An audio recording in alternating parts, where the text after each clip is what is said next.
today's videos, gagawa po tayo ng kandila mula po sa bahay ng, ano ba to? Big 1 or B. Ito palang ginagawa na yan, tinutunaw na muna namin. Anong ginagawa niya? Guyag. Tinutunaw na namin. Ayan, natutunaw na po siya.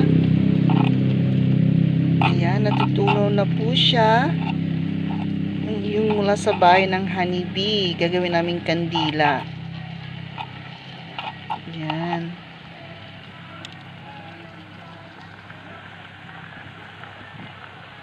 Ihor mo. Luz pa niya.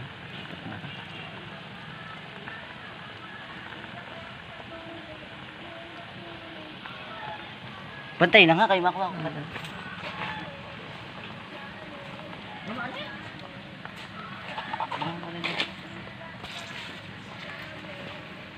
Tunawon ka lang yan. Ayan na, ito na po. Ilalagay na namin. Gagawin na namin kandila. Birilog ko man. Ayan. May birilog.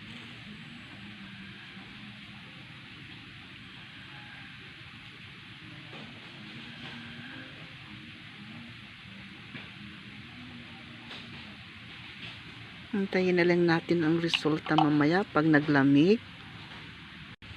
Tarong mga kutsilyo. Bibiakin na namin ang ginawa naming kandila mula sa bahay ng Honeybee. Ayan.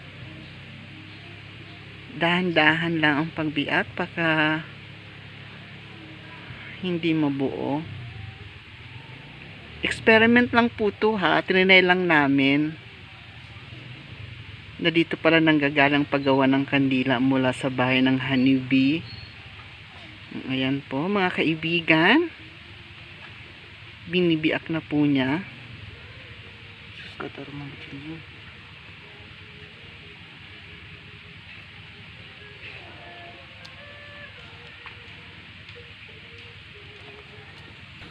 Ayan, legit nga mga kaibigan. Legit siya. Kasi lang, lang to, hindi pa masyadong Ayan. Pero legit siya. Hindi siya ganun namin na, kumbaga kunti lang ang ginawa naming Pero legit siya talaga mga kaibigan. Ayan. Legit na legit po. Galing pala dito yung yung ginagawang kandila. Ayan, sa mga susunod na video ha. Kandila mula sa Honeybee na bahay. Bye-bye! Ayan na po ang kandila mula sa Honeybee. Sa bahay ng Honeybee po. Ayan, legit na legit po. Ayan mga kaibigan. Ginawa namin kanina lang.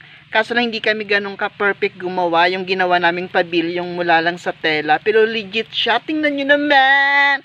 Baka naman. O, ayan, sa mga nagpupuhag po dyan ng mga dugos or mga honeybee. Yung bahay niya, pwede nyong gawing kandila sa inyong bahay. Yan, totoong legit. Patingin nga ako. O yan, legit nga siya, oh. Legit siya. Perfect.